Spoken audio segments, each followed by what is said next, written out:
Selamat pagi Bapak Ibu Saudara-saudara yang selalu dikasihi dan diberkati oleh Tuhan. Berjumpa kembali dalam menikmati kebersamaan di hadirat Tuhan. Pertolongan kita dalam ibadah ini adalah dalam nama Tuhan, Pencipta langit dan bumi. Kasih karunia dan damai sejahtera Allah menyertai kamu sekalian. Amin. Kita akan membaca bahagian firman Tuhan menurut Renungan Harian Toraya, edisi Minggu 14 Agustus 2022 yang terambil dari Yesaya pasal 5 ayat 8 sampai 24. Sebelumnya, mari kita satu di dalam doa. Kita berdoa. Terpujilah Engkau, ya Allah Bapa di sorga, yang mengantar kami memasuki hari Minggu ini, hari pertama dalam minggu ini.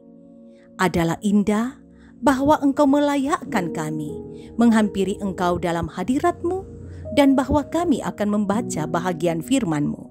Roh Kudus jamah hati kami, semoga firman ini membangun iman kami untuk semakin mengenal Engkau. Bersabdalah Tuhan, umat-Mu telah sedia mendengarkan firman-Mu. Dalam Kristus Yesus kami berdoa. Amin. Yesaya pasal 5 ayat 8 sampai 24. Peringatan tentang berbagai keburukan. Celakalah mereka yang menyerobot rumah demi rumah dan mencekau ladang demi ladang, sehingga tidak ada lagi tempat bagi orang lain dan hanya kamu sendiri yang tinggal di dalam negeri. Di telingaku terdengar firman Tuhan semesta alam.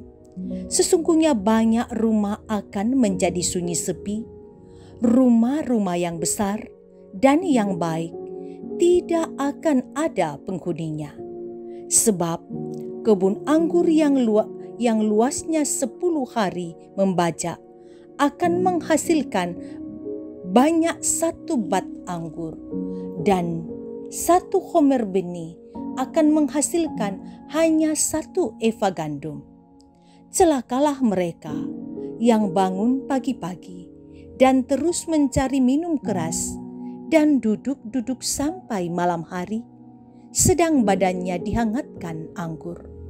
Kecapi dan gambus, rebana dan suling, serta anggur terdapat dalam perjamuan-perjamuan mereka.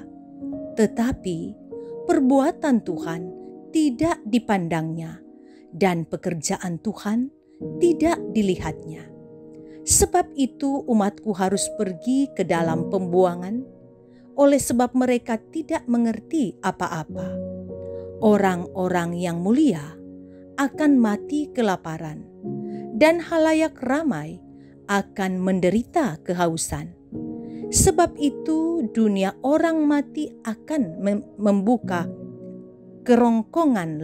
kerongkongannya lapang-lapang, dan akan mengangakkan mulutnya lebar-lebar dengan tiada terhingga, sehingga lenyap ke dalamnya segala kesemarakan dan keramaian Yerusalem, segala kegaduhannya, dan orang-orang yang bersuka cita di kota itu. Maka manusia akan ditundukkan dan orang akan direndahkan. Ya, orang-orang sombong akan direndahkan.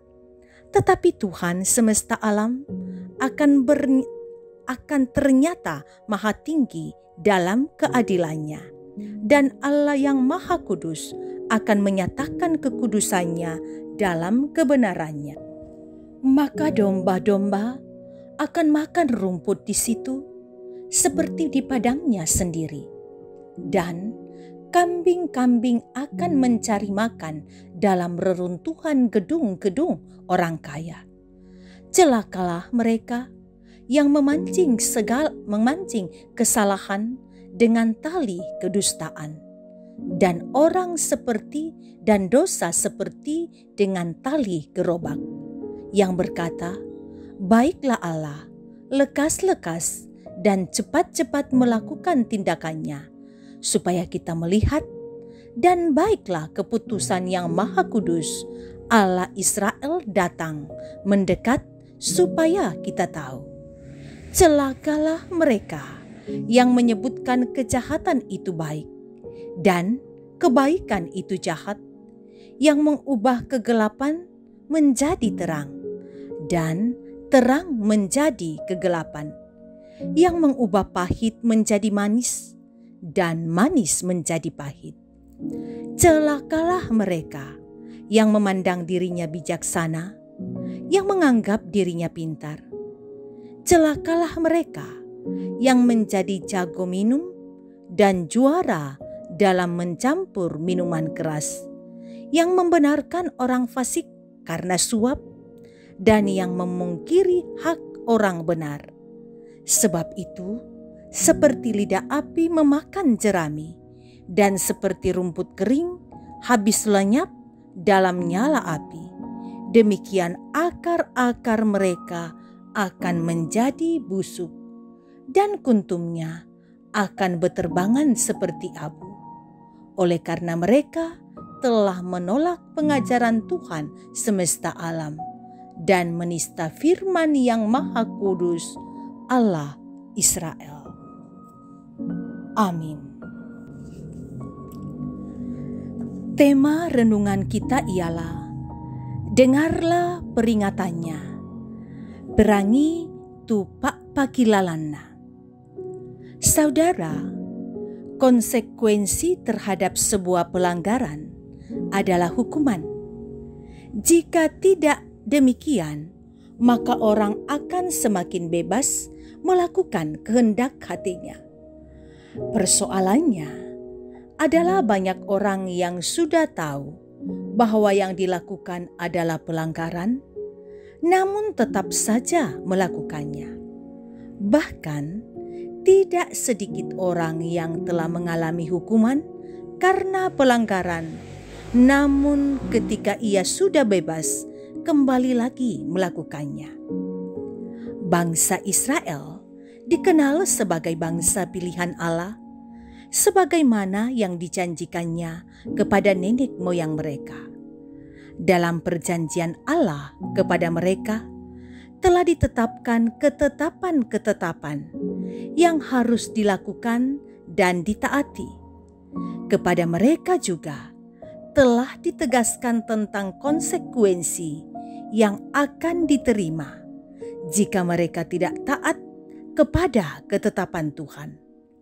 Namun yang terjadi, bangsa itu sering memberontak dan secara sengaja melakukan pelanggaran terhadap ketetapan Tuhan dengan menyembah kepada berhala.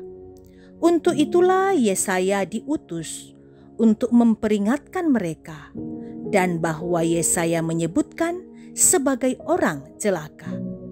Secara rinci disebutkan pelanggaran mereka: keserakahan, hidup dalam pesta pora dan kemabukan, kebohongan, memutarbalikkan fakta, licik dan culas.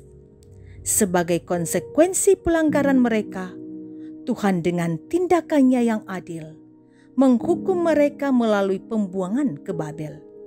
Hukuman Tuhan adalah dengan maksud memperingatkan umatnya untuk kembali bertobat. Apakah kita menunggu untuk dihukum atau tidak? Karena itu dengarlah peringatan Tuhan, lakukanlah ketetapan-ketetapannya, segeralah bertobat, dan jangan mengulangi lagi ketika murka Tuhan sehingga murka Tuhan tidak ditimpakan kepada kita. Amin. Mari kita berdoa.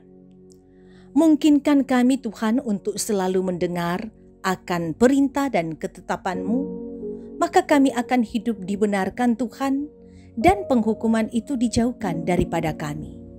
Terima kasih untuk firman-Mu. Mungkinkan kami selalu berserah kepadamu dalam hari ini, menyerahkan hidup dan kehidupan kami hanya kepada Tuhan. Maka Tuhan akan menunjukkan yang baik untuk kami. Yang sedang bergumul karena sakit penyakit, Tuhan lihatlah dalam keberadaan mereka. Semoga pengharapan tidak pernah pudar dan pada saatnya Tuhan juga memberikan kesembuhan. Orang-orang tua kami dalam pelayanan usia indah atau lansia, berikan semangat menjalani masa lansia. Dan semoga oleh karena kasih sayang Tuhan, masa tua tetap menyenangkan, karena ada janji kepastian menyertai sampai pada masa tua, sampai pada masa putih rambut. Yang dipertemukan dengan sukacita dalam minggu ini, ingatkan hanya tahu bersyukur kepada Tuhan. Berkati keluarga kami, menjadi keluarga harmonis. Anak-anak keberkatan yang sedang mencari pekerjaan, Tuhan bukakan pintu berkat. Yang sudah bekerja, Engkau berikan semangat seorang muda. Dan juga yang sementara kuliah dan belajar, jaminkan masa depan yang pasti di dalam Tuhan. Buatlah kami orang tua senantiasa menjadi teladan yang baik di tengah-tengah keluarga. Sertai majelis gerejamu dan pengurus OIG, tetap setia mengangkat pelayanan, bergandengan tangan dengan jemaat, mengangkat pelayanan untuk kemuliaan dan kebesaran nama Tuhan. Ciptakan dan hadirkan selalu kerinduan dalam hati umat-Mu, menikmati ibadah yang dilaksanakan dalam nama Tuhan. Ini doa kami Tuhan, kami bawa dalam nama Yesus, Tuhan dan Juru Selamat kami yang hidup. Amin. Terimalah berkat Tuhan. Tuhan memberkati engkau dan melindungi engkau. Tuhan menyinari engkau dengan wajah-Nya dan memberi engkau kasih karunia. Tuhan menghadapkan wajah-Nya kepadamu dan memberi engkau damai sejahtera. Amin. Demikian ibadah kita. Terima kasih kebersamaan. Tuhan Yesus memberkati. Kasih Tuhan melingkupi diri kita dan tetaplah berjalan bersama dengan Tuhan.